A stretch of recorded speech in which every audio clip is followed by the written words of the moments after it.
Muy buenas tardes. Hay lugar, así que siéntense. Veo que hay un montón de caras de estudiantes nuestros, posiblemente nos conozcan, pero me presento, mi nombre es David Altman y soy profesor aquí en el Instituto de Ciencia Política. Tengo el agrado de moderar este panel, cosa que va a ser bastante fácil, creo yo, porque conozco con la gente que contamos. Así que, si me permiten y me dan un par de minutos, voy a hacer una muy breve introducción de cada uno de los panelistas.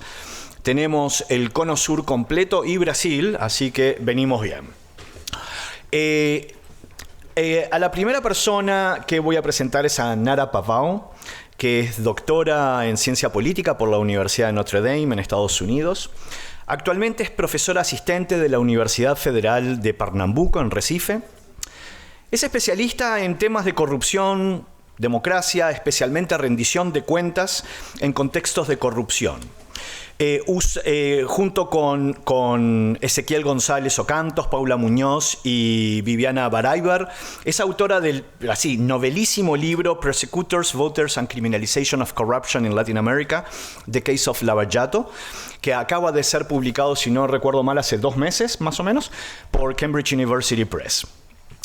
A su derecha está el profesor Cristóbal Rovira, también doctor en Ciencia Política por la Humboldt Universitat de Berlín.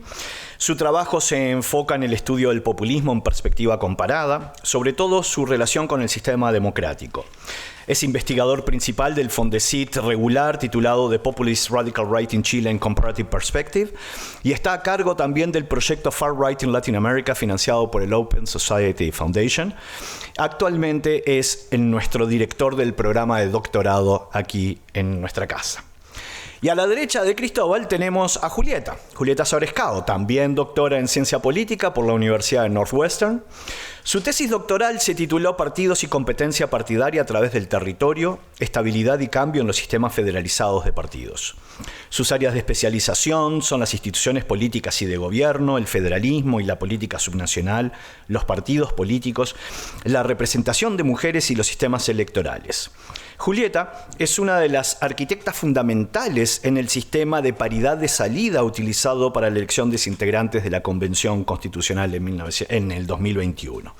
Es miembro de la red de politólogas y actualmente es nuestra subdirectora y jefa del pregrado del Instituto de Ciencia Política. El orden de las presentaciones va a ser exactamente el mismo en los cuales los presenté, es decir, Nara, Cristóbal, Julieta.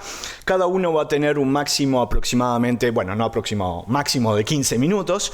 Les voy a pedir que tratemos de ser estrictos con ese tiempo, de forma tal de tener un buen espacio para charlar, preguntas, dudas o lo que consideren importantes.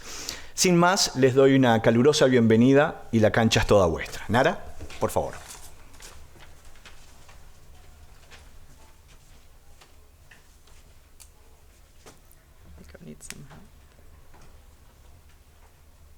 I think you need to put your password. Oh, okay, sorry. This one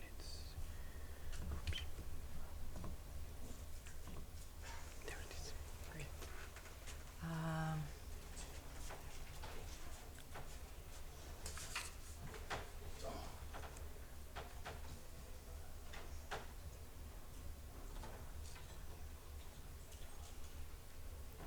Cristóbal, is there a way to make it full screen? Yes, I think Okay. I just don't know how to do it. it's just here.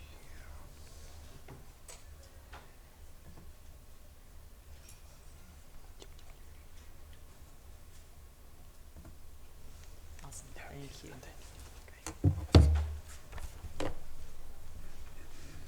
Great. So thank you all for being here, and thank you so much for inviting me to be part of this awesome event. Oh, the microphone. Okay. Yep. Hi. Can you hear me? This one or? Does it work? Okay, great.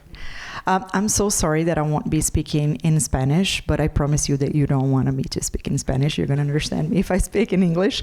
And yeah, so it's a pleasure to be here. Thank you so much. This is a great event, and I'm very happy to see this awesome university and to meet so many great people.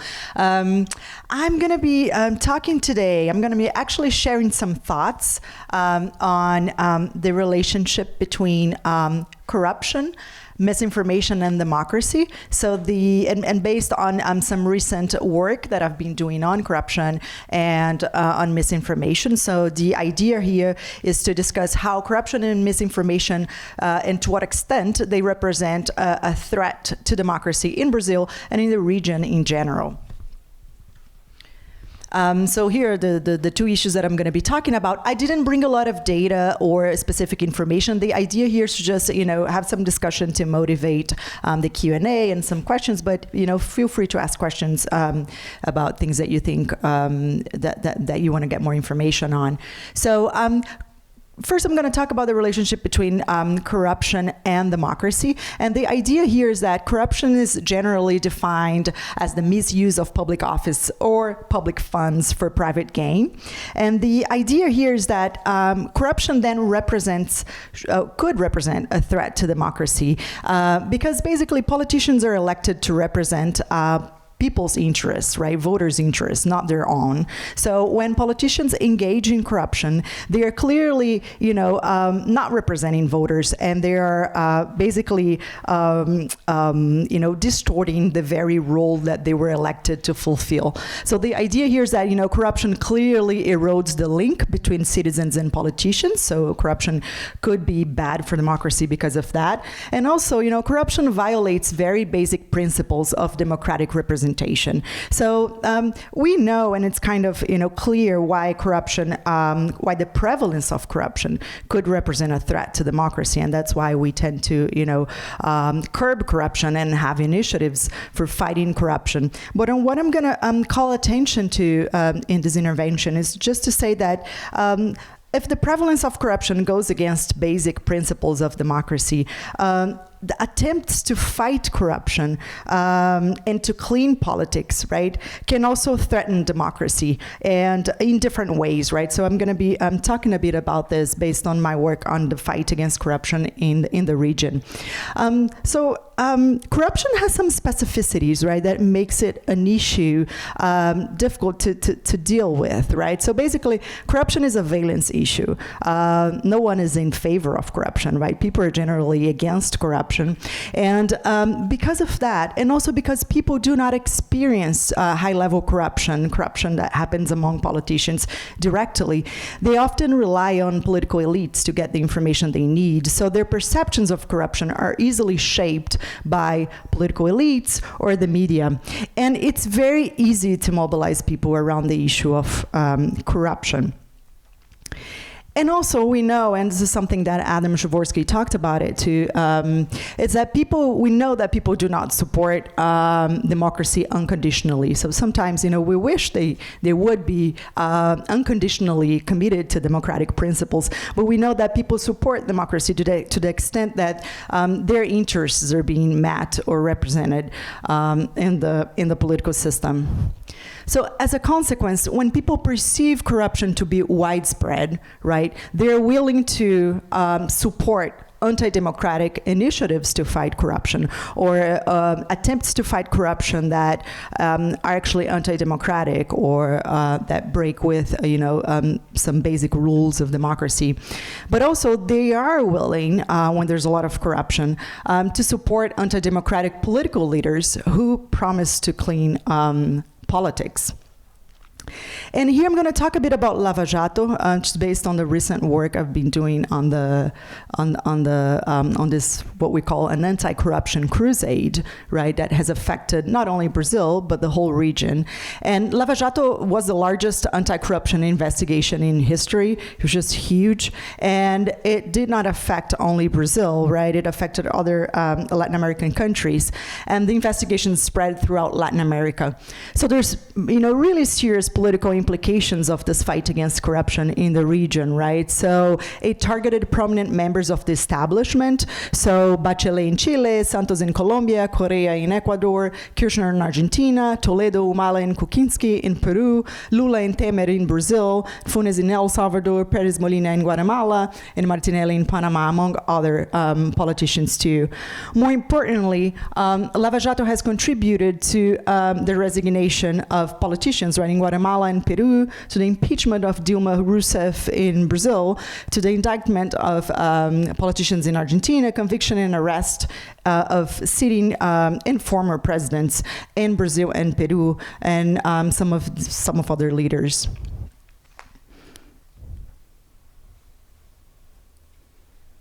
So what are the implications, right, of the fight against corruption for democracy?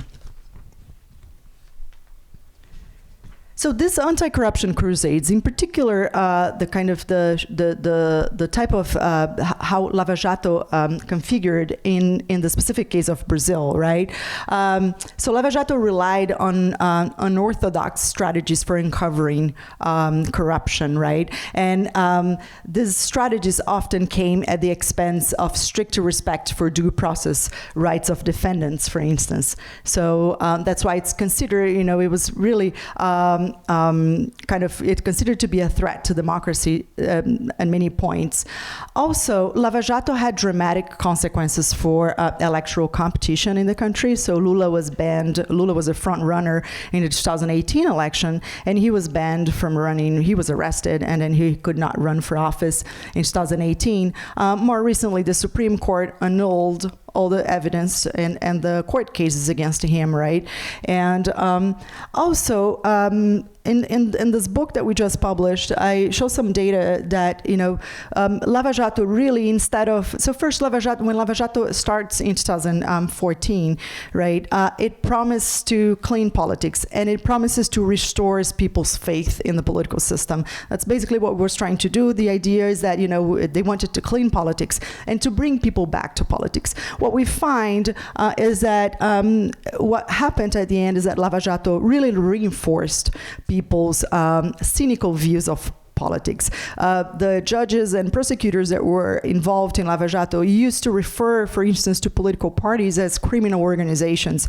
And it really, you know, it affected all the political establishment and left no options for politicians, right? And that's basically paved the way to, outsider politicians or politicians with anti-system and anti-democratic discourse, right? Bolsonaro wasn't an outsider. He was an insider. He had been in politics for 30 years, but he successfully sold himself as an outsider because he was so anti-establishment, and he had this discourse that was so strong against the political system, against the political class. He was constantly trying to differentiate himself from the current political establishment, that he successfully sold himself as this savior, right, that could clean politics. Obviously, right after he was elected, he was himself involved in corruption accusations, and that basically, I think one of the consequences of that is that people no longer talked about corruption in Brazil. So it's interesting to see that, for instance, right before Lava Jato in 2013, only 3% of Brazilians considered corruption to be a big issue in the country, or the most important issue in the country. Lava Jato started in 2014, and by 2015, corruption became one of the most important issues in the country. So the thing is that, Lava Jato really shaped the relevance that people, or the salience of the issue of corruption in the country. And that just speaks to what I just, talked about, how, it's so easy to mobilize people around the issue of corruption. And that's basically what Lava Jato did.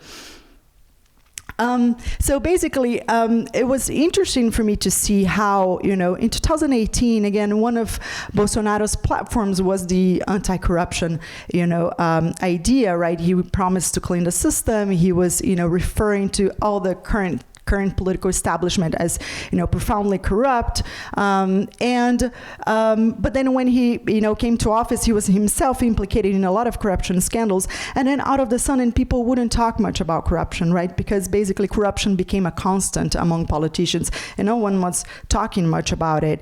And basically, corruption was, it was no longer an issue, and it is no longer an issue. For instance, in the recent 2022 elections in Brazil, no one would talk about corruption. And it was interesting because people started talking about something else, right? So another factor became kind of, the main threat to democracy in the country and somewhat in the region, especially in Peru and Mexico, which was the issue of misinformation. So basically, misinformation replaced corruption as the main kind of source of instability of democracy in the region. And so basically, the new major threats to democracy were fake news, right? So the idea that, fake news or misinformation in general, right, would prevent us from having a minimum factual base that would be helpful for us to evaluate governments and, to kind of ensure that accountability would be at place. And fake news contains fabricated information and very strong hyperpartisan cues.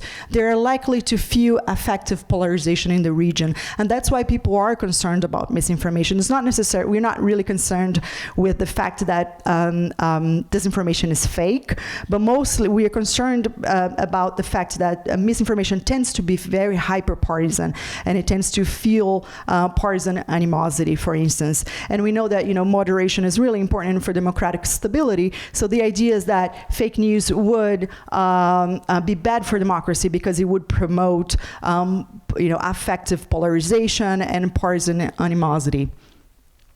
Also, people are super concerned about conspiracy theories too, in the sense that these are narratives. They're not necessarily false, but they are based on false information. But they challenge official accounts for political events, right?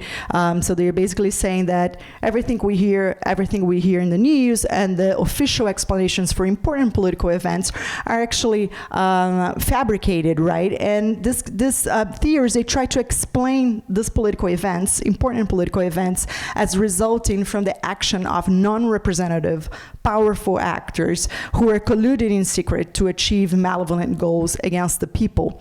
They have the potential to undermine people's faith in political institutions and in the democratic process and procedures in general. So again, it was so interesting to see how, again, out of the sudden, no one was concerned about corruption in the country, and all the threats to democracy would come from this new thing that everyone was talking about, which was misinformation. In a way, I feel that misinformation became a big issue because people would, in a very naive way, have a hard time to believe that voters would vote consciously for someone like Jair Bolsonaro, for instance. So they wanted to believe that people had been misled, right? That they were, they voted for him because there was so much misinformation circulating out there, and which I think it's a very naive explanation. But people were obsessed about misinformation, and the idea here is that we live in a post-truth world and politics, and that this represents really bad news for the stability of democracy in the region. And we know very little about the consequences of misinformation for politics, right? Mostly because most of what we know comes from the US, and the type of misinformation that circulates in the Global South is completely different from the type of misinformation that circulates in the US, in the sense that, misinformation in the Global South circulates via WhatsApp and Telegram, and they don't have a link to it, right? So it's really hard to detect the type of misinformation that it's out there in the Global South. But also, most of the studies, they're trying to understand the effect of misinformation. They're looking at persuasion, right? And we know that fake news, and all the studies, they confirm that fake news do not persuade voters. Real news do not persuade voters. Persuasion is a very rare event in general. So I think we are left in the dark, right, when it comes to understanding understanding the consequences of misinformation and whether or not it's really a threat to democracy.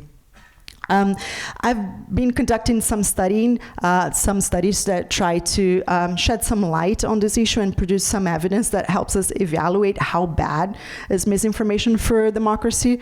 And just to summarize some of the work that I've been doing, so I've been doing work on fake news that have been shared by political elites, and we have observational data, but also experimental data showing that exposure to fake news shared by political elites, by politicians, are likely to demobilize voters. So that's, that could be bad for democracy too, right? And I also have work on conspiracy theories showing that these narratives, conspiratorial narratives about political events, they do reduce support for democracy. In particular, they reduce people's willingness to accept electoral results, which makes sense if we think that, these narratives are really casting doubt on, official institutions, official narratives, and they're just basically throwing people against the system and making them very skeptical of democratic institutions in general.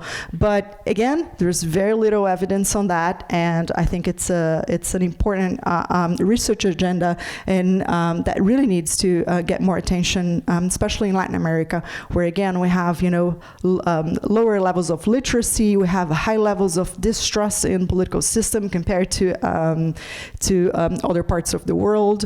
So in these regions, misinformation could represent a bigger threat to democracy. And I'm happy to discuss some of these issues in more depth in the Q&A. Thank you.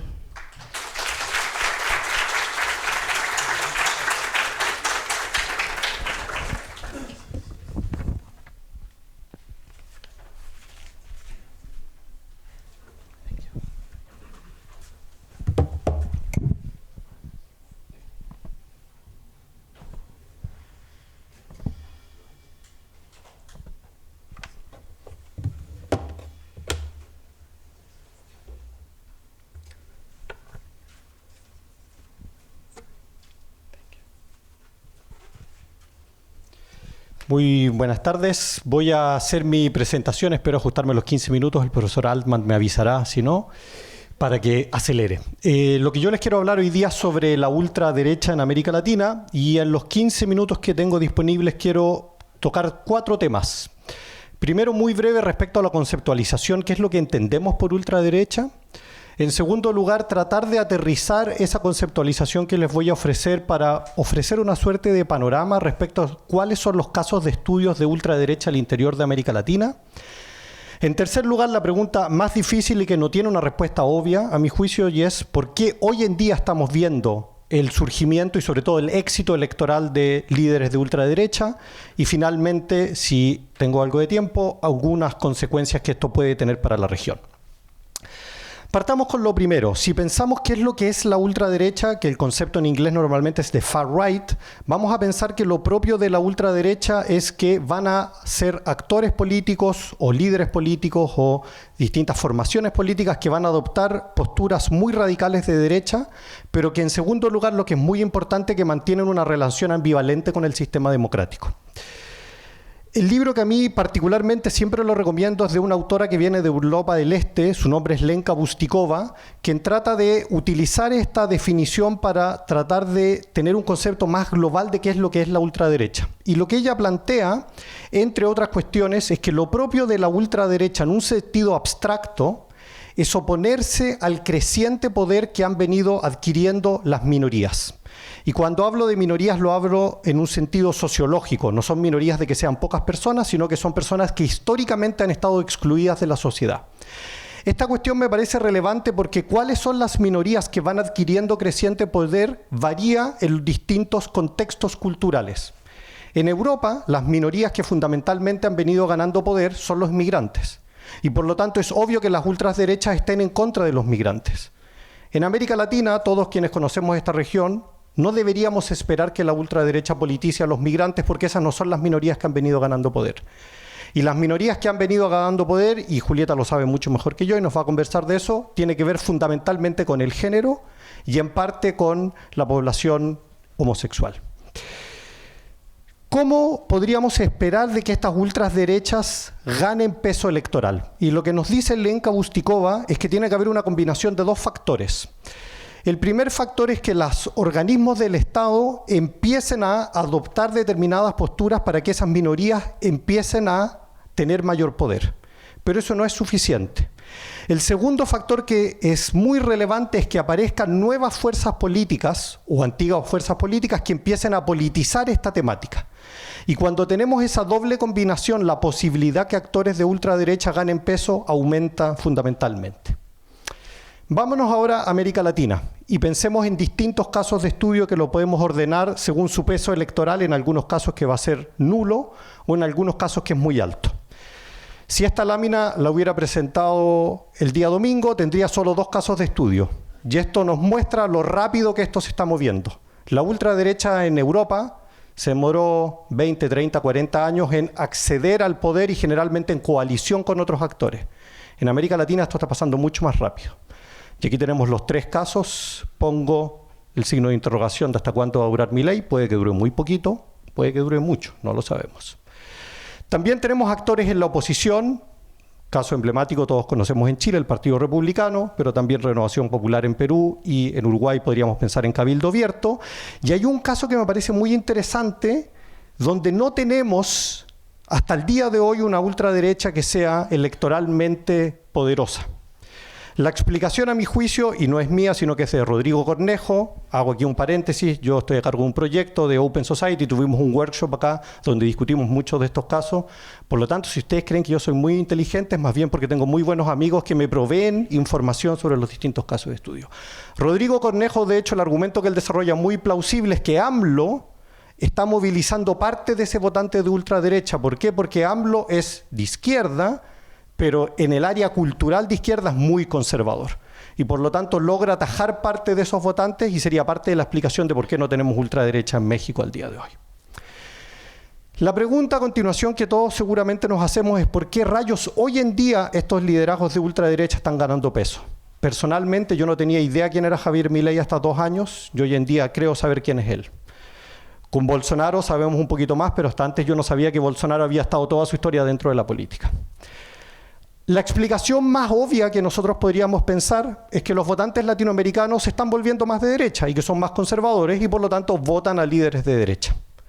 Sin embargo, la evidencia empírica nos refleja que este argumento lo más probable es que no es cierto o que eventualmente puede que para algunos países, pero en términos generales la evidencia que nosotros disponemos es que no observamos una contrarreacción conservadora a nivel de la ciudadanía.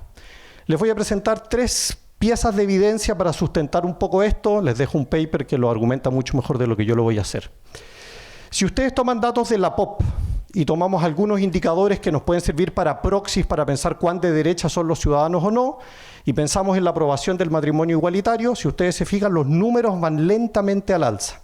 Este es el promedio para toda América Latina. Si yo sacara a Centroamérica, que es mucho más conservador, los valores incluso serían mucho más altos. Si es que pensamos en la justificación del aborto en una medida muy puntual, que es cuando la salud de la madre está en peligro, fíjense ustedes que los datos también van al alza.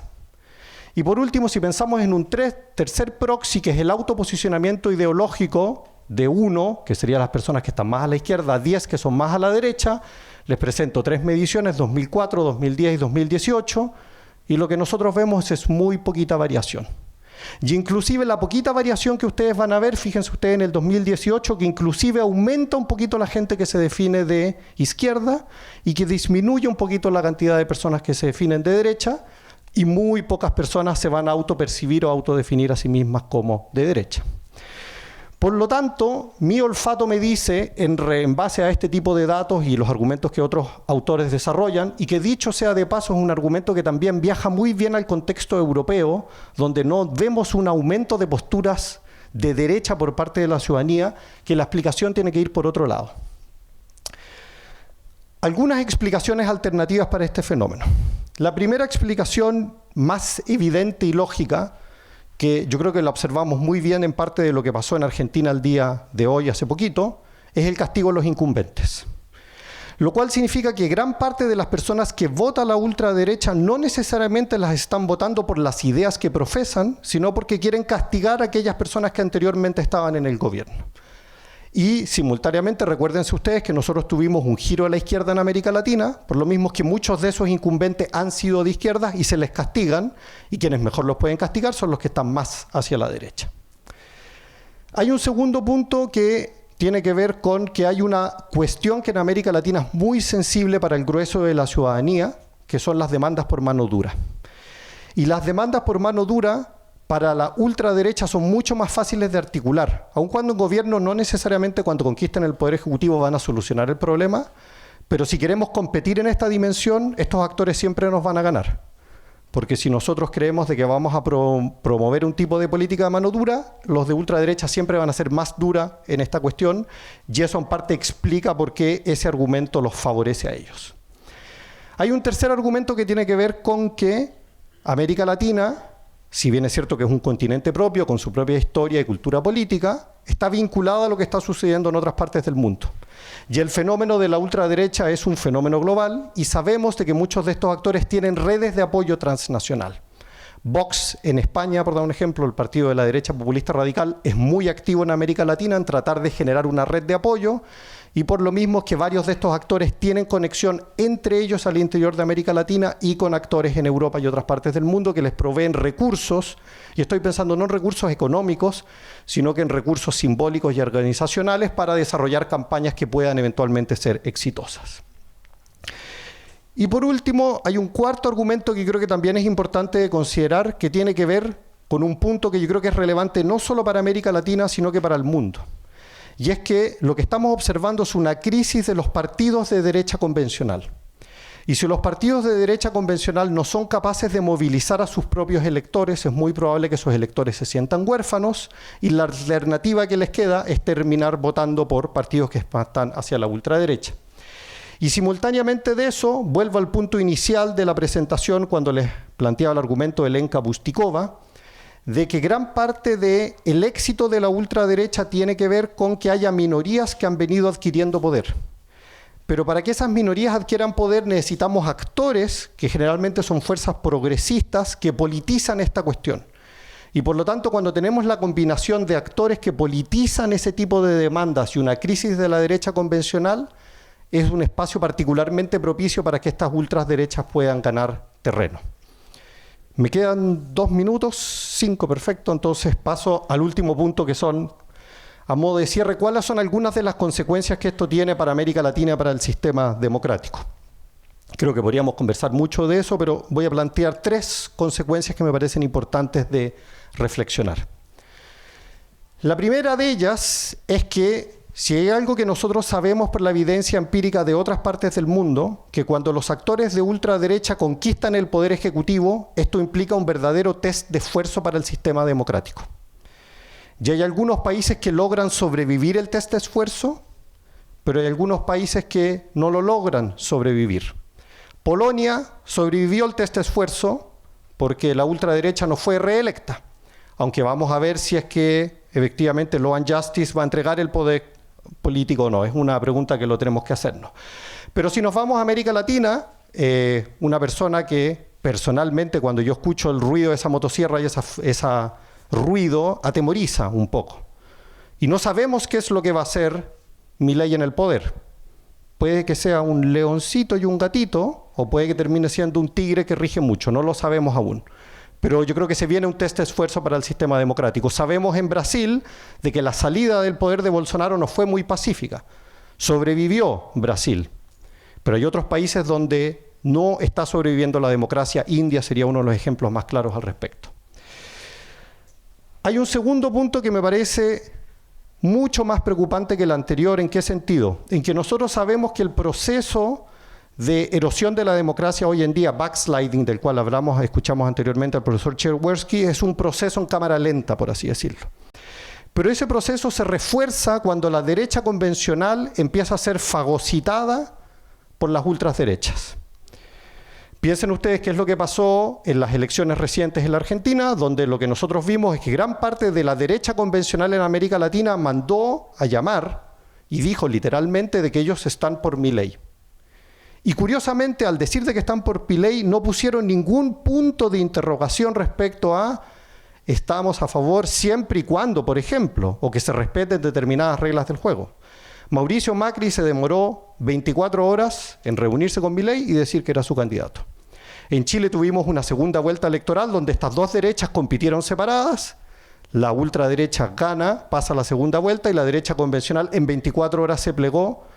Y creo no equivocarme, creo que hubo tan solo un político en Chile de la derecha convencional, que fue el candidato de aquel entonces, que no adhirió automáticamente y que de hecho se demoró un par de días y dijo yo le doy mi adhesión siempre y cuando haya un mínimo de comunes. Fue el único político, creo, que de la derecha convencional al menos puso ciertos reparos. Esta cuestión es muy grave porque hay algo que nosotros sabemos. Sin partidos de derecha convencional es imposible pensar que un sistema democrático perdure, que tiene que ver con el tema de los ganadores y perdedores.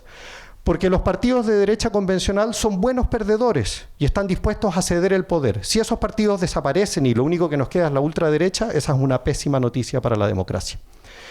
Y hay un tercer punto que también me parece relevante de enfatizar, y es que una de las consecuencias de la aparición de estos surgimientos de liderazgos de ultraderecha es que hay determinadas ideas y prácticas que empiezan a normalizarse.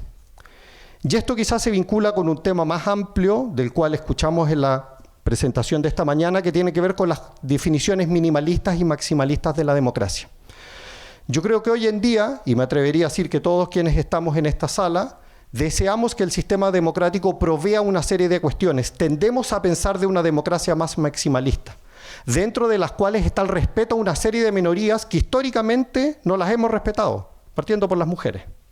Y hoy en día creo que hemos llegado a un mínimo civilizatorio donde decimos que hay ciertas cuestiones que ya no se aceptan. El problema de estas ultraderechas es que empiezan a poner en tela de duda esos mínimos civilizatorios y eso genera conflictos que no sabemos hasta qué punto la misma democracia lo va a poder procesar o no. Muchas gracias.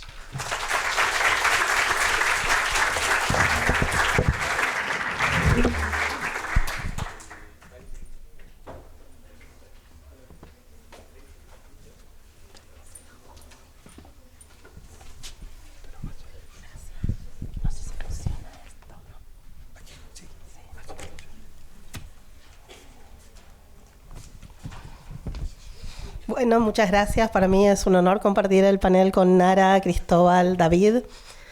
Súper interesante los que escuchamos hoy y obviamente es un orgullo enorme tener a Adam Przeworski en la casa y haberlo escuchado esta mañana. Yo voy a plantearles desafíos teóricos o desafíos que creo que tenemos en la disciplina como ciencia política y desafíos empíricos. Le puse empírico como para que quede más objetivo, pero en realidad son desafíos políticos con el tema de democracia y género en el siglo XXI. Sabemos que nuestras teorías canónicas de democracia no incluyen a las mujeres a la mitad de la población, ni en la definición ni en la operacionalización. ¿Sí? Pamela Paxton tiene un trabajo súper interesante al respecto. Ella analiza las grandes teorías de la democracia, muestra cómo cuando se habla de sufragio universal como condición habilitante a la emergencia de la democracia, después cuando eso se empieza a aterrizar empíricamente, en ninguno de los casos aparecen las mujeres, ¿no? Es decir, consideramos a países democráticos con que tengan sufragio universal masculino, en el caso de Huntington, con que tenga la mitad de los hombres habilitados a votar, porque ahí tenemos otras interseccionalidades de opresión, como en el caso de Estados Unidos, que es la de raza también. Pero entonces ahí tenemos problemas teóricos fuertes en la disciplina. El sufragio universal era solo para los hombres, no incluía mujeres, no incluía otros grupos subordinados. Y esto tiene un impacto en cómo entendemos la emergencia de la democracia. Pamela Paxton, por ejemplo, dice que si nos tomamos en serio el sufragio universal como universal e incluimos a las mujeres, las explicaciones estructurales se debilitan, el rol de la agencia es más importante, los movimientos sociales empiezan a ser actores relevantes para entender la emergencia de la democracia se vuelve un fenómeno mucho más contemporáneo y la democracia se vuelve un fenómeno más difícil de distinguir entre países centrales y países periféricos. Entonces, si nos tomamos en serio esto, cambia nuestro entendimiento sobre la democracia. Pero yo argumentaría que no es solo el sufragio, ¿no? Digamos, si volvemos a Dahl, tenemos participación, pero tenemos competencia también. Y creo que de esto hemos discutido menos y nos hemos hecho cargo menos como disciplina. Anne Phillips nos dice, la democracia liberal asimila con simpleza a la democracia con la representación y el sufragio universal, pero nos pide que consideremos como irrelevante la composición de nuestras asambleas electas. El patrón resultante, entonces, ha estado firmemente sesgado a favor de hombres blancos de clase media. Anne Phillips es inglesa, yo diría que por ahí en América Latina diríamos hombres blancos de clase alta, con la subrepresentación de las mujeres como el aspecto más llamativo, porque somos la mitad de la población, dentro de un amplio margen de grupos subordinados, ¿no? Entonces, la ciencia política no solo no considera a las mujeres en el momento del sufragio para considerar o catalogar a un caso como democrático, pero tampoco mira la composición de las instituciones de la democracia.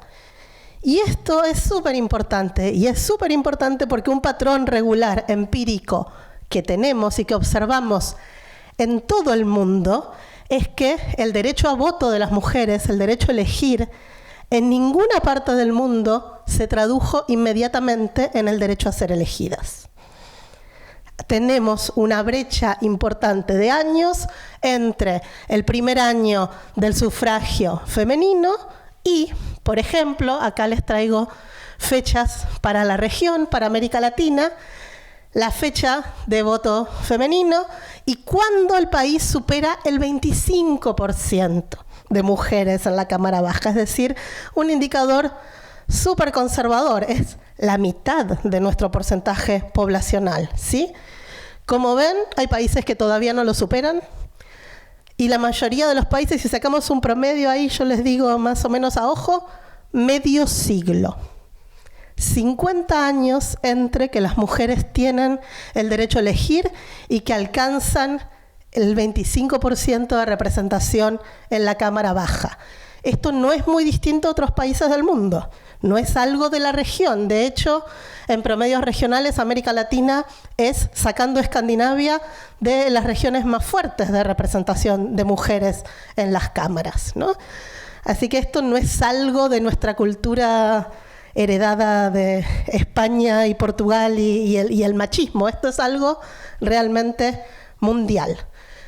¿Y por qué? ¿Por qué no? ¿Por qué tardaron tanto? ¿No? ¿Por qué tardaron tanto las mujeres? ¿O por qué todavía no hay ni un 25% de mujeres en las cámaras? Bueno, yo creo que hay dos hipótesis como obvias, ¿no? Hay un problema de oferta o hay un problema de demanda.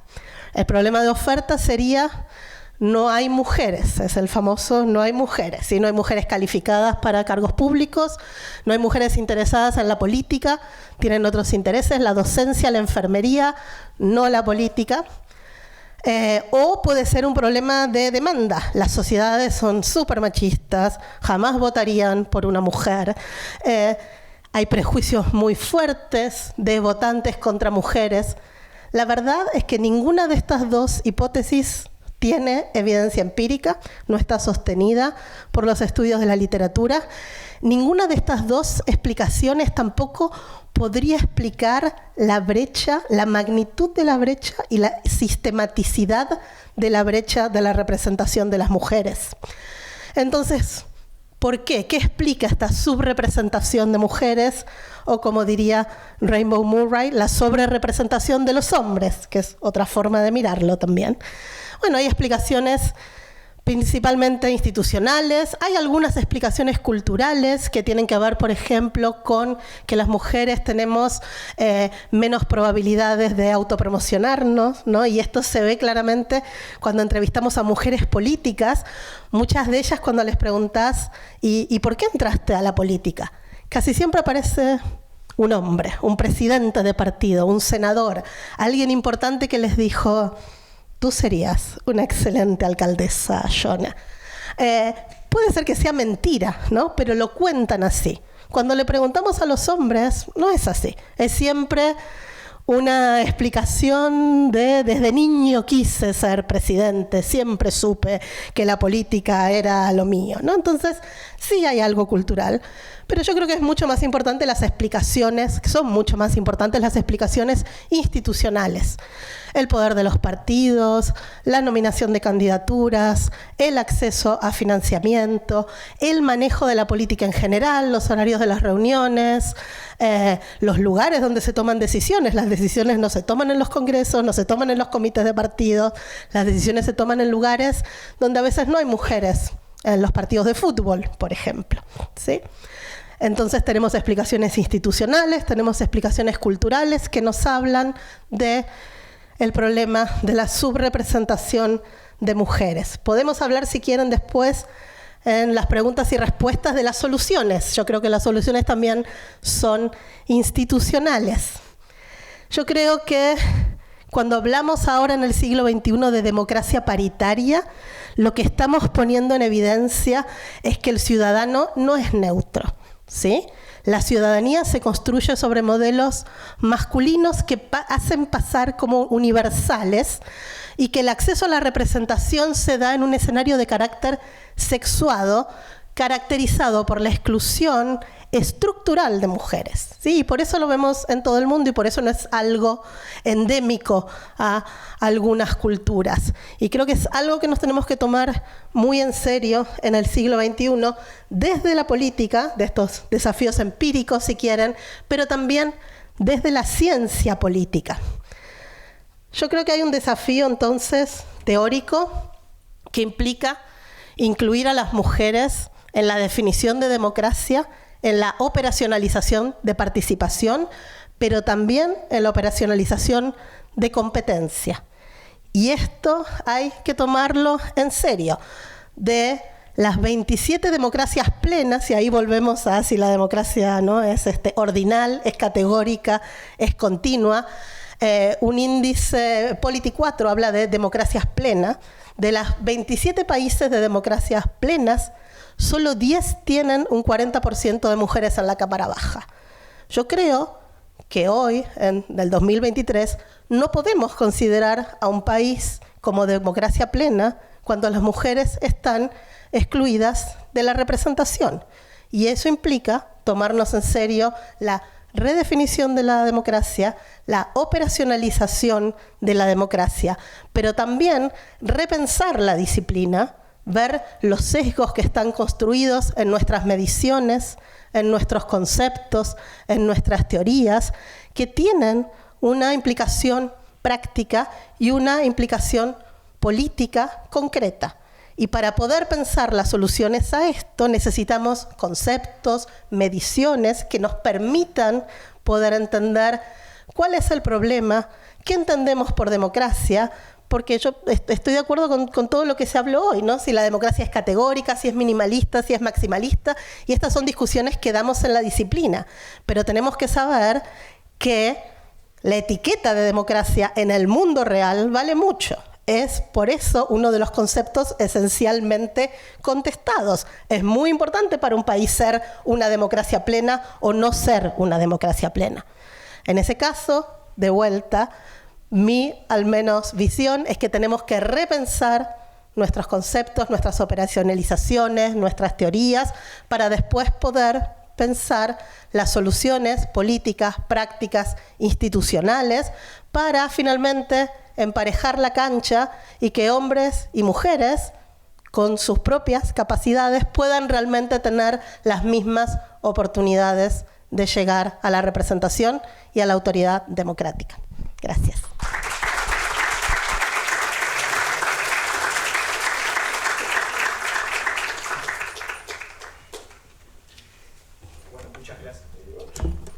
Muchísimas gracias a los panelistas.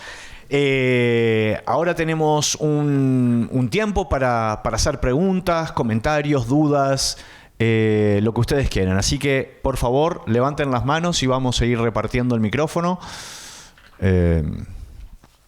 Tenemos 3 temas bien diferentes. pero que a la larga tienen cosas en común. Allá.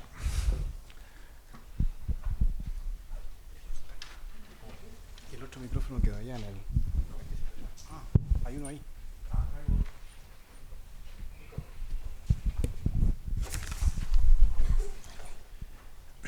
Bueno, muchas gracias por las presentaciones, fueron muy interesantes todas. Mi pregunta es para el profesor Rovira sobre lo que usted mencionó, los test de esfuerzo para las democracias. Mi duda es qué factores pueden mediar precisamente en estos test de esfuerzo, es decir, en el quizá el fracaso de esta institucionalidad o en el éxito de estos líderes de ultraderecha. Propongo juntar unas 2 o 3 preguntas y vamos respondiendo. Acá hay otra pregunta. Y ahí también. ¿Primero yo? Sí. Dale. Bueno. Sí. Bueno, muchas gracias. Pregunta para el profesor Rovira también. Pensando en 2 elementos que mencionó sobre las condiciones que favorecen la ascensión de fuerzas de ultraderecha, el tema de la red de apoyo transnacional y de los temas que son eventualmente movilizables, y que en América Latina una observación es que esto se da más bien por el lado de de la ascensión de minorías, del género, de la población homosexual, como fue mencionado, y que no deberíamos de esperar que los migrantes, como si en Europa, fueran un contingente que sirve como tema movilizador para la ultraderecha. Entonces quería preguntar justamente sobre el caso chileno, el caso de la fuerza de ultraderecha que está actualmente en la oposición, y si estaríamos viendo aquí una excepción o cómo lo ven, porque en fin, aparentemente la migración es un tema importante allí, y cómo está la cuestión de la red de apoyo transnacional. Por ejemplo, un episodio interesante conectando con el tema de la migración es que en 2018, cuando el gobierno de Sebastián Piñera se restó del Pacto Mundial de Migraciones de la ONU, fue muy documentado que en Europa hubo una amplia difusión de mensajes, de desinformación, etcétera, que generó movilizaciones muy fuertes contra este pacto allá. Y hasta donde alcanzo a percibir algunas menciones, algo parecido habría ocurrido aquí, pero ahí yo no lo tengo tan claro, ¿no? Entonces, me gustaría saber un poco más sobre este caso empírico concreto que casualmente pues es aquí de Chile, ¿no?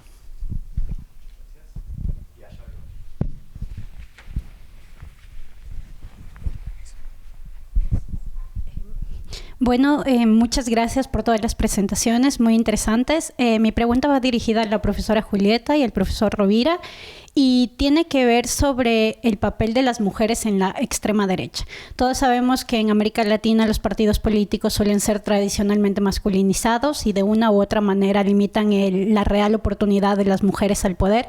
Sin embargo, ¿cuál creen o cómo creen que consideran es el reto que las mujeres y los partidos de extrema derecha pueden limitar el acceso a los liderazgos femeninos?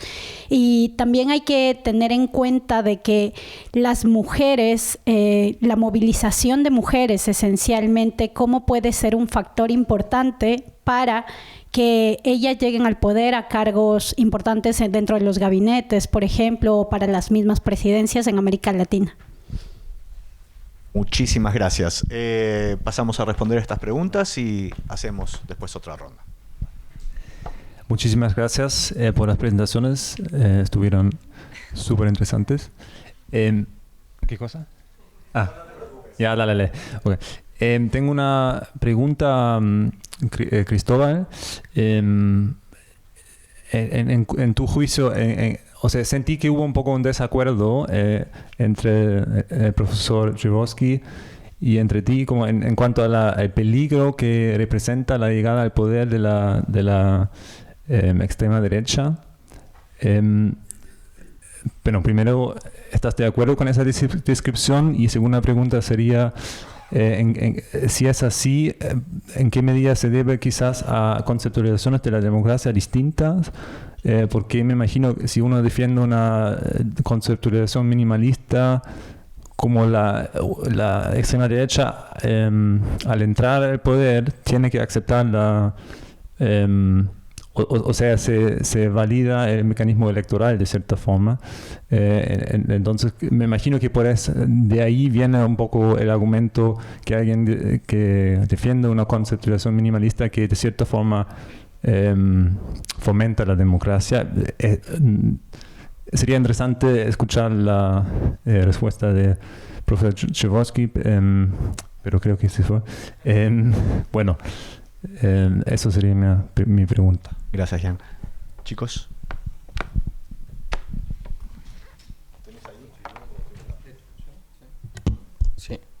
Sí, funciona. Muchas gracias por las preguntas, observaciones. Parto por el orden. Sobre el test de esfuerzo, yo creo que aquí hay que ser cuidadoso con cómo medimos y pensamos el éxito y el fracaso de las ultraderechas. Conociendo el debate, por ejemplo, en Europa, si es que uno analiza sobre todo Europa occidental, las ultraderechas, electoralmente hablando, no son muy poderosas. El país donde más obtienen es Suiza, que obtienen el 30 y tantos %, y justamente por el sistema de gobierno suizo tampoco es que puedan hacer tanto, pero es un 30 y tanto % de los votos, que no es bajo, pero no acceden al poder ejecutivo. Pero yo creo que eso nos muestra muy bien de que aun cuando la ultraderecha no necesariamente accede al poder ejecutivo, tiene la capacidad de promover determinados cambios en el debate público y en lo segundo que yo tematicé el día de hoy del rol de las derechas convencionales. Fíjense ustedes que UKIP, el partido de ultraderecha en el Reino Unido, para citar a Donald Trump, su líder es an absolute loser, porque casi no obtuvo votos, pero él tuvo una idea, que había que salir de la Unión Europea. Y el Partido Conservador del Reino Unido, liderado por David Cameron, dijo, vamos a la pelea, todos mis asesores me dicen que los datos y las encuestas me dicen que vamos a ganar el referéndum. Y el día de mañana, cuando alguien escriba el guión de cuándo se jodió el Reino Unido, se va a joder seguramente cuando el Partido Conservador, que es un partido de derecha convencional, le hace caso a la ultraderecha. ¿Por qué pongo este ejemplo? Porque generalmente pensamos de que el test de esfuerzo guarda relación con que las ultraderechas acceden al poder ejecutivo y una vez que acceden al poder ejecutivo destruyen a la democracia, que es el test de esfuerzo más lógico. Y tenemos investigaciones empíricas que hacen eso, y yo creo que esas investigaciones ya están reflejando que cuando la ultraderecha llega al poder, pero sobre todo cuando logra consolidarse, no basta con que esté un periodo, pero si logra gobernar por un periodo más largo, empieza a dañar los cimientos, sobre todo la democracia liberal, pero aun cuando la ultraderecha esté en la oposición, tiene la capacidad, sobre todo por la modificación sobre la derecha convencional, de afectar a los sistemas democráticos.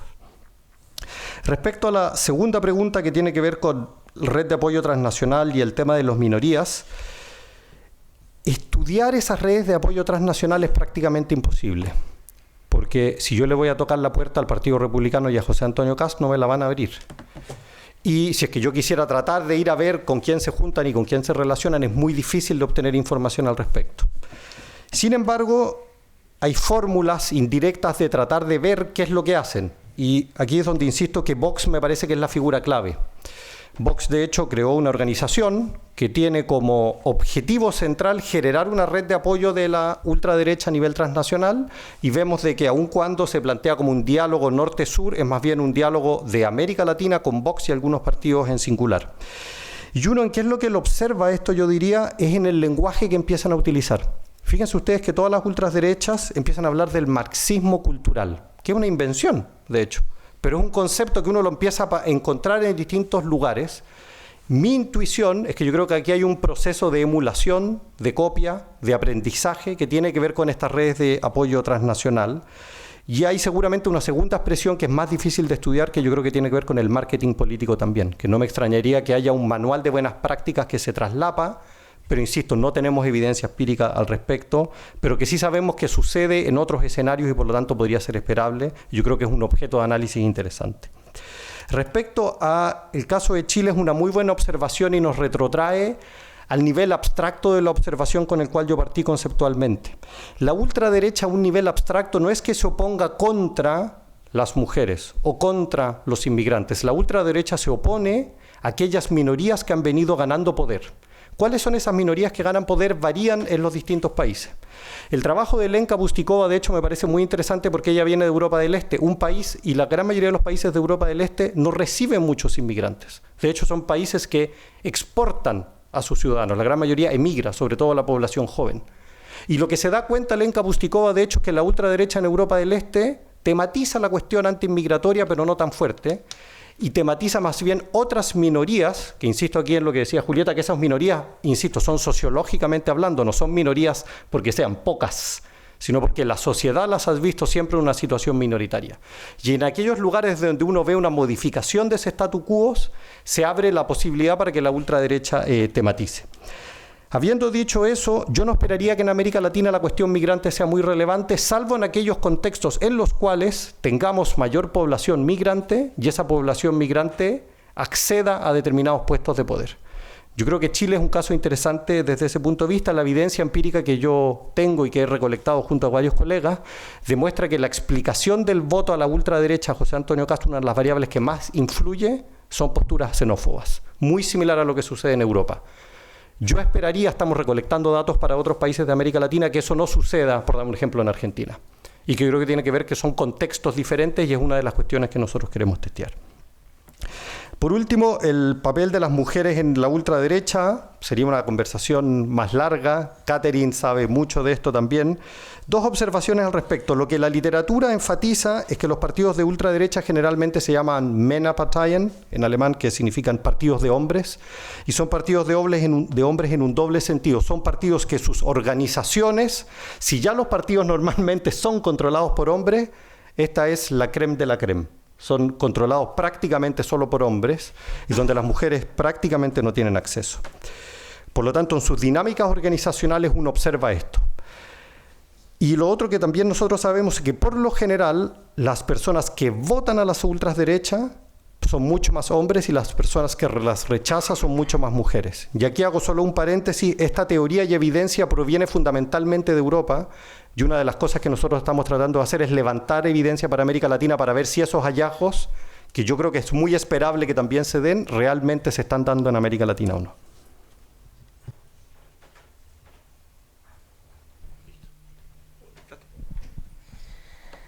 Muchas gracias, Ana María. Súper interesante la pregunta. Una parte ya te la respondió Cristóbal, ¿no? Digamos, desde las investigaciones en Europa, lo que sabemos es que la ultraderecha es votada por hombres y en general sus liderazgos son masculinos. Pero también sabemos que la ultraderecha en general tiene, no sé si estás de acuerdo conmigo, como dos posiciones medio default con respecto al género. Una es lo que llamaríamos gender bashing, ¿no? Que es todo otro concepto inventado contra la ideología de género, ¿no? Contra los objetivos de desarrollo sostenibles, etcétera, ¿no? Entonces, hay una parte de la ultraderecha que es gender bashing, pero hay otra parte de la ultraderecha que es gender washing. Y en ese caso yo creo que va a ser súper interesante estudiar Argentina, porque Argentina tiene paridad.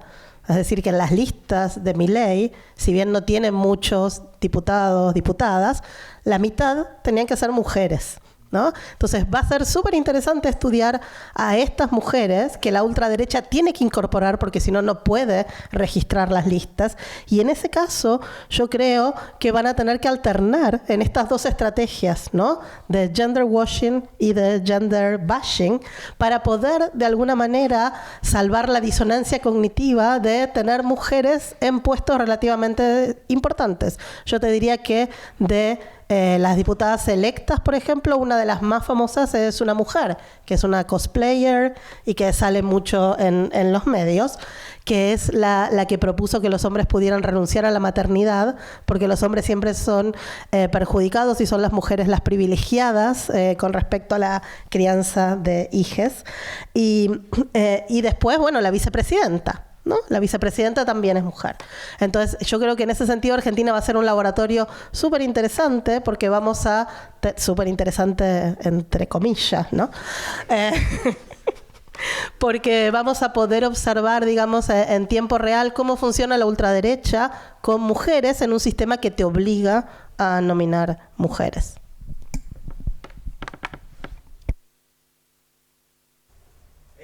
7. Pasamos a una ronda más. A ver.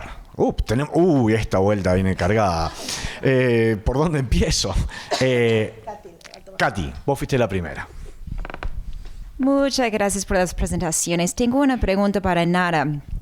Convivimos con corrupción, ¿cierto? En ciertos grados diferentes y llega un punto cuando es tan llamativo. Viendo tu presentación me quedo un poco deprimida, ¿cierto? Con estas ideas de tanta corrupción y aún los esfuerzos para derrotar la corrupción terminan perjudicando la democracia. Fake news, etc. ¿Qué hacemos? Hay algunas propuestas. No deberíamos... si tendrías algunas sugerencias de casos exitosos que Brasil y otros países deberían imitar, algunos pensamientos por ese lado. Gracias, Katy. Manos allá.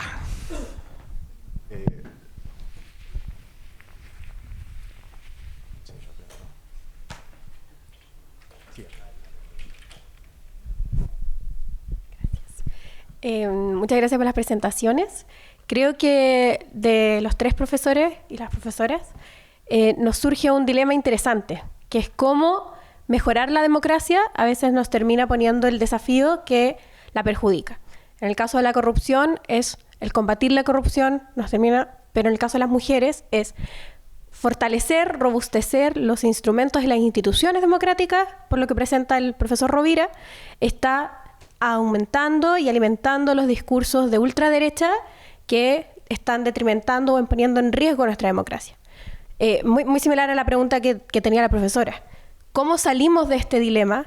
¿Cuáles son los puntos institucionales claves para que la democracia pueda sobrevivir, seguir robusteciéndose, seguir teniendo una democracia menos corrupta, con participación de mujeres, de disidencias, pero no teniendo como esta parte negativa que lo único que está haciendo es fomentar los discursos anti-institucionales, anti-establishment? Muchas gracias. Acá hay otra pregunta. Bueno, gracias a los 3 por la presentación. Bueno, cada uno presentó un poco un desafío de la democracia. Mi pregunta quizás es como, para mí al menos como el elefante en la habitación, como qué rol toman los medios digitales, las redes sociales en cada uno de los desafíos. O sea, pensando por ejemplo en el caso del ascenso de la extrema derecha, esas redes transnacionales quizás como a nivel social se dan mucho en redes sociales, en una cultura compartida. Bueno, saltando un poco también al tema de género, hay mucho de esta como cultura de extrema derecha, por así decirlo, de las mujeres que dicen como, es que yo no soy de las que necesita salir a gritar a la calle o qué sé yo. Y bueno, en corrupción lo mismo, también pasa mucho de, bueno, las mismas fake news, que también cómo es más fácil en las redes sociales cristalizar personas y políticos como corruptos para siempre, incluso a pesar de un juicio que no sé, pruebe lo contrario.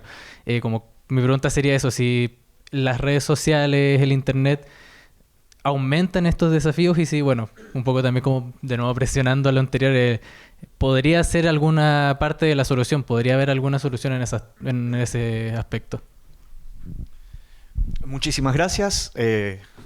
Si quieren, ya son 3 preguntas, hacemos esta ronda y ahí avanzamos.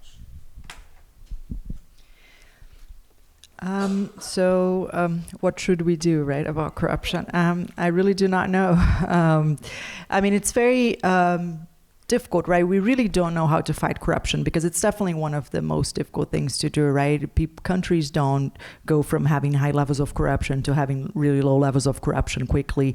But for a while, we thought that this exogenous shock would be the best way to fight corruption, right? So basically cleaning the system completely and this kind of big bang approach to fighting corruption, which is basically what Lava Jato did. And I think it wasn't a successful case for fighting corruption corruption. And now thinking back, right, I think incremental changes and strengthening horizontal accountability, for instance, is the best way to go. And it's ironically what Brazil was doing when Lava Jato started. So Brazil went through, a very strong process of giving power to, judicial institutions, empowering prosecutors, and incrementally, making these institutions stronger.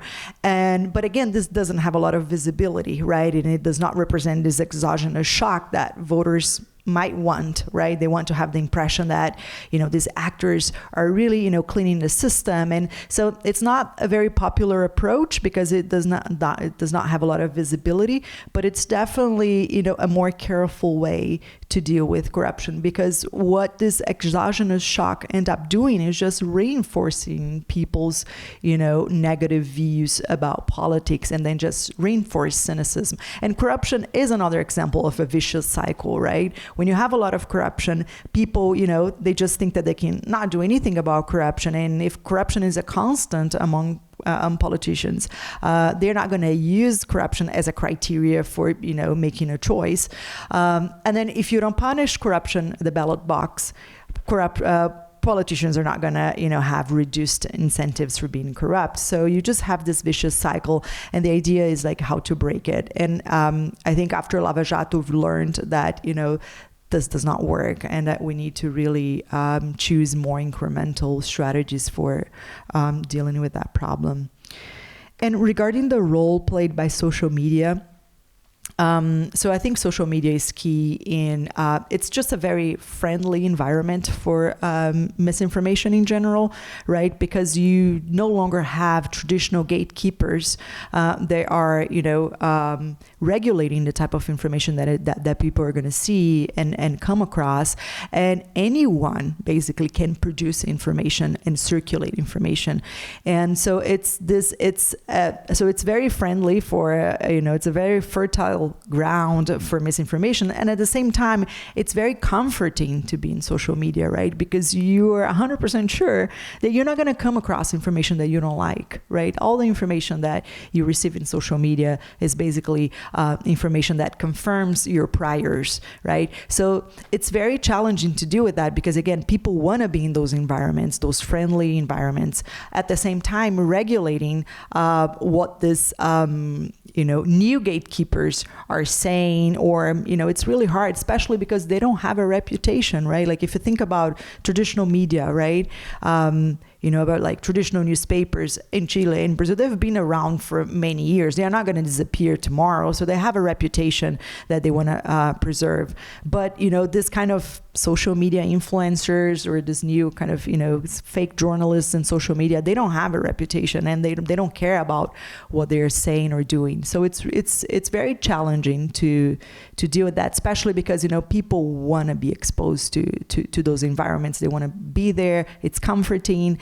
And people believe in fake news because they want to believe in fake news. It's good, right? Like it doesn't matter if it's fake. It's just, reinforcing my beliefs and my worldviews. So it's really hard to fight that type of misinformation.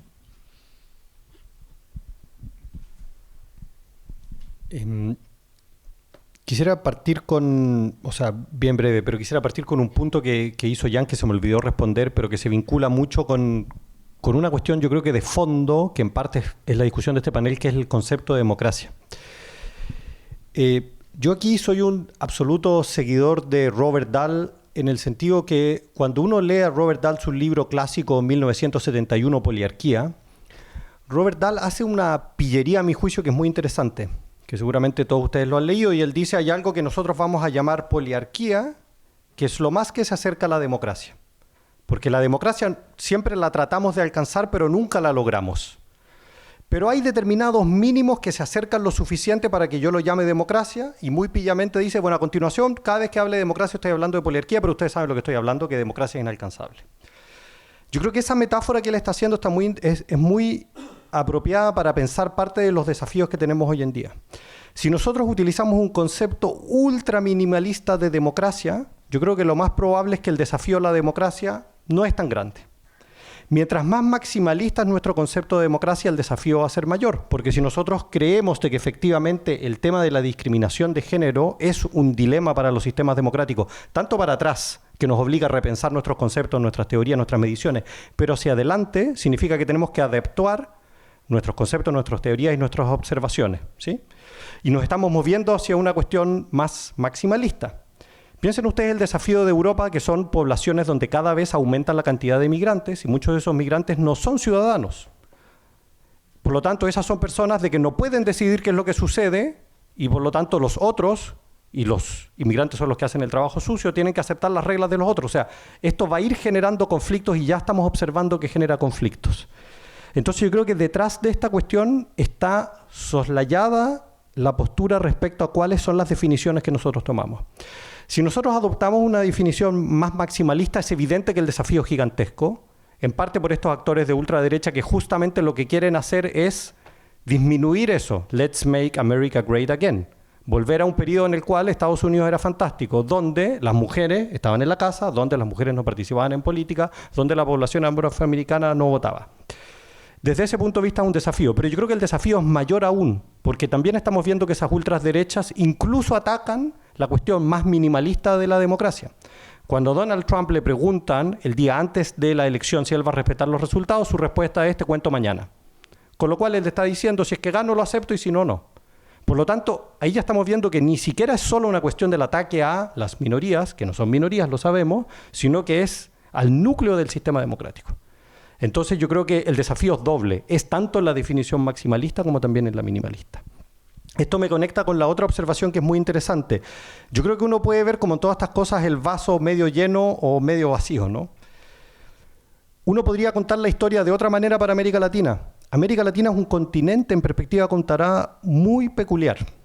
¿En qué sentido? Es que es un continente que nosotros sabemos que culturalmente ha sido muy conservador, pero que ha tenido avances muy extraordinarios en un periodo de tiempo relativamente corto. En términos económicos, si vemos el índice de Gini, la democracia latinoamericana no produjo tanto, pero quizás en la dimensión cultural, y volvemos a Inglehart, produjo, si nos comparamos a nosotros mismos antes, determinados avances que son bastante sustantivos. Y justamente producto de esos avances es que ahora nosotros estamos viendo el backlash. Entonces es el éxito de la democracia lo que nos produce esta reacción. Lo cual me lleva al último punto, que qué es lo que hacemos o cuáles son las soluciones. Y aquí lamento quizás sonar terriblemente conservador, pero yo creo que tiene que ver con una palabra que mencionó Nara, incremental change. Yo creo que parte del desafío que nosotros, y aquí me incluyo, que nosotros no vemos al ser progresistas, es que esos cambios que nosotros sugerimos a nosotros no nos dislocan porque estamos a favor de eso. Pero yo creo que a nivel societal sí generan un impacto que es más grande del que nosotros creemos, que es un cambio cultural y por lo tanto es más difícil de dimensionar. Y en la medida que uno avanza muy rápido en ese cambio, yo creo que la posibilidad de que esto genere mayor fricción aumenta. Con lo cual no quiero decir que tenemos que dejar de cambiar, yo creo que hay que mover hacia esa dirección, pero creo que hay un tema de estrategia política respecto a cómo se hace, cuándo se hace y con quiénes se hacen. Y yo creo que la clave está por la cuestión incremental y no por una cuestión demasiado radical que exacerba, por así decirlo, el backlash. Muy buenas preguntas. Estoy muy de acuerdo con lo que decía Nara de redes sociales como cámaras de eco también, ¿no? Pero si leemos, no sé, a Lazarfeld 1940, él ya se preguntaba eso sobre la radio, ¿no? Esto que las personas tenían una exposición selectiva a los medios y además una percepción selectiva. Entendían lo que querían entender. Entonces, el problema de redes sociales que vemos ahora es eso multiplicado por 1.000.000 de veces más, pero siempre estuvo ese miedo de las fuentes de información, durante el fascismo también de estas teorías de opinión pública de aguja epidérmica, ¿no? Y que la gente se le iba a adoctrinar a creer determinadas cosas. Entonces, de alguna manera estamos viendo una repetición de la historia como farsa, probablemente ahora con las redes sociales, porque estos mismos fenómenos que ya veíamos a principios del siglo XX, yo creo que los vemos replicado ahora y mucho más fuerte.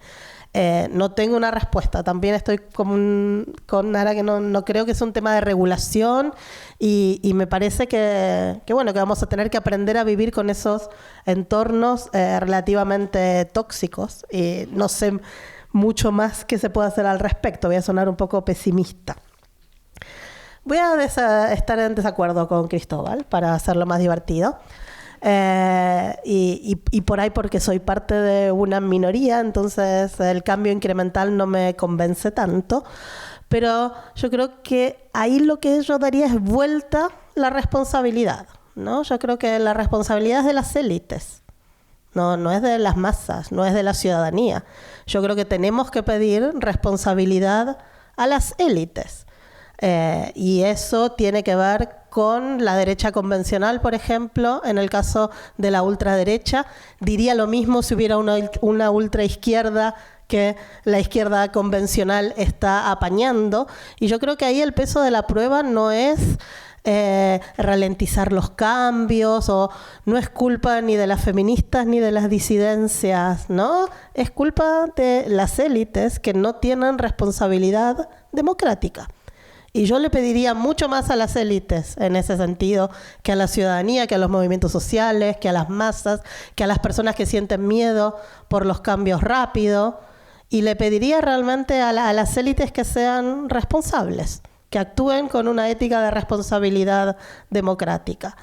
Y me parece que eso es importante, porque si no volvemos a caer en esta discusión que aparenta o que se trata de presentar como identitaria, cuando la anterior también era identitaria, ¿no?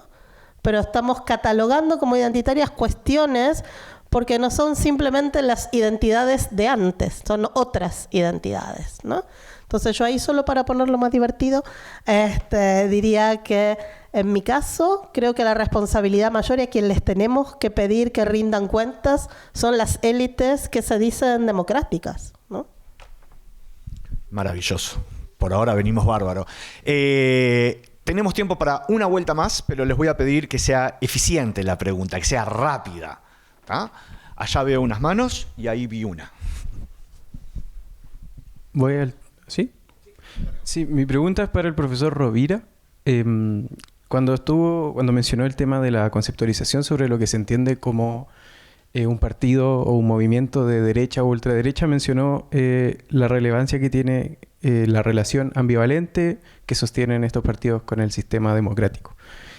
También mencionó el caso muy reciente del Partido Republicano, y mi pregunta va a cómo definimos el caso específico, por ejemplo, de la UDI, que es menos reciente, que es menos ambivalente, pero que sí durante, digamos, los años 90, por ejemplo, estaba siempre la amenaza constante de un contragolpe, o sea, de un golpe de nuevo, y también una relación ambivalente en un escenario en donde ellos tenían control, digamos, y habían establecido el régimen constitucional. En ese sentido, la pregunta es, ¿se puede considerar a la UDI como ultraderecha? ¿Hay un cambio? ¿En un momento es ultraderecha, después derecha? ¿Eso varía? Esa es la pregunta. Muchas gracias por la presentación. Mi pregunta va para la profesora Julieta. Precisamente me gustó mucho la presentación porque hablabas de desafíos tanto teóricos como empíricos, en temas empíricos más prácticos. Entonces mi pregunta va un tanto como el desafío a la disciplina que presentaste, tiene que ver con epistemología y metodología. ¿Qué tanto se puede aperturar, digamos, la ciencia política a colaborar o a dialogar con otras disciplinas para asumir estos desafíos? Esa es mi pregunta. Muchísimas gracias. Y una última pregunta, rapidito, así tenemos unos 4 minutos para responder entre todos. Muchas gracias por la presentación, muy buena. Mi pregunta un poco más al grano.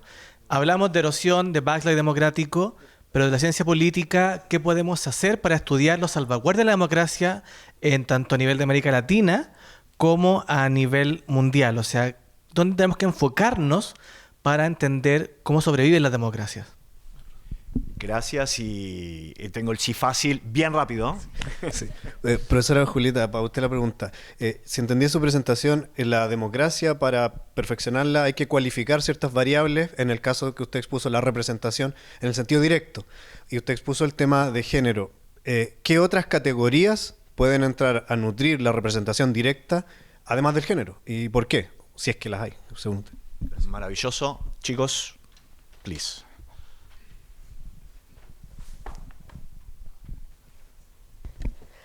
Muy buenas preguntas. ¿Qué puede hacer la ciencia política? Sí, hay que revisar epistemologías, metodologías, pero yo no diría que es algo, por ejemplo, que tenés que irte necesariamente a otra epistemología o es algo que tenés que cambiar de metodología. Creo que podés ver, no sé, indicadores que no sean, por ejemplo, ciegos al género o alguna otra dimensión. Con estudios cuantitativos podés tener una sensibilidad epistemológica feminista, si querés, también con datos cualitativos.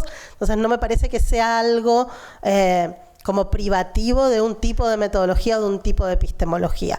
Lo que sí creo que esto necesita la transversalización y que esto no siga siendo temas de solo politólogas, ¿no? Que son mesas de mujeres donde asisten mujeres y se publican en revistas de género que solo leen mujeres y que se enseñan en cursos de género que dan mujeres y que toman mujeres, ¿no? Entonces, si nos lo tomamos en serio, esto tendría que ser algo transversal. ¿Por qué? Porque creemos que nuestro entendimiento de la realidad sería muchísimo mejor si no tuviéramos lo que en epistemología se llama una ignorancia porfiada con respecto a estos temas. ¿Y por qué mujeres? Bueno, yo creo que hay una cuestión ahí claramente de número de población, ¿no? Digamos, y esta idea de que estamos hablando de sufragio universal cuando la mitad de la población no tiene derecho a voto, ¿no? Y eso no nos hace ruido. Y no nos hace ruido porque nuestras teorías en general creen que los grandes saltos de emergencia y de cambio democrático tienen que ver con otras cuestiones, por ejemplo, la clase, ¿sí? Y hay un presupuesto implícito, porque tampoco se habla al respecto, que el género no produciría lo mismo. Bueno, más que un presupuesto, esto debería ser una hipótesis, ¿no? Y sería bueno estudiar si esto realmente no implica algo, no tiene un efecto sobre la calidad de la democracia, todas las cosas buenas maximalistas que hablamos antes. Yo, por lo que he leído, hay evidencia que sí, ¿no? Que mejora la legitimidad, mejora la representación. Hay un montón de cosas buenas, deseables, que vienen asociadas con representaciones mucho más diversas. De mujeres, ¿por qué? Y bueno, porque es la mitad de la población, pero diversidad en general, lo que muestra la literatura es que está asociado con estos otros valores maximalistas, digamos, que tienen que ver con la democracia, pero que no son democracia. Mi argumento es que la relación de género con democracia no es causal, es de identidad. Entonces, no podés hablar de democracia sin tener en tu conceptualización y en tu operacionalización mujeres, representantes y votantes. Y si no lo haces, tenés que explicar por qué. ¿Por qué no es relevante para la democracia, ¿no? En tanto fenómeno, que las mujeres no tengan derecho a voto o que las mujeres no estén en las cámaras?